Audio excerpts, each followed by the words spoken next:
Allora, siamo con Giunio Manunta, allenatore del Monte Alma. Giunio, oggi è arrivato questo pareggio 1-1 con l'Unite Villacidro. Ti volevo chiedere se hai notato miglioramenti rispetto alla partita di Bosa da parte della tua squadra. Ma miglioramenti sicuramente sì, già da queste due partite sotto il piano dell'agonismo abbiamo migliorato. I ragazzi ci la stanno mettendo tutta per cercare di uscire da quest'ultima posizione. Anche se non è facile perché il campionato di promozione ci sono squadre attrezzate, squadre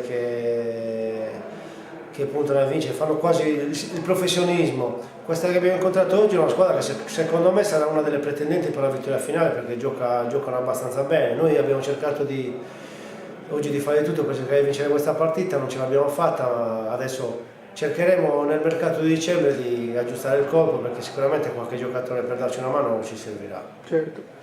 Senti Giunio, tu sei stato un grande attaccante, ti volevo chiedere che cosa manca secondo te davanti alla tua squadra per far davvero male? I giocatori che magari devono migliorare alcuni movimenti oppure manca proprio l'attaccante forse? Ma guarda, dire che manca l'attaccante, un portiere, un centrocampista o un altro ruolo in questo momento non è semplice. Il problema sicuramente è che questa squadra mentalmente è un po' bloccata perché arriva a risultati negativi. E io ci sono già 2 settimane, ho visto dei miglioramenti, però sicuramente ha necessità di uomini di esperienza che ci possano dare una mano per cercare di uscire da questa posizione. Poi che sia un attaccante, che sia un centrocampista, quello ha poca importanza, però ci vuole qualche uomo di carisma che ti levi immediatamente da questa situazione.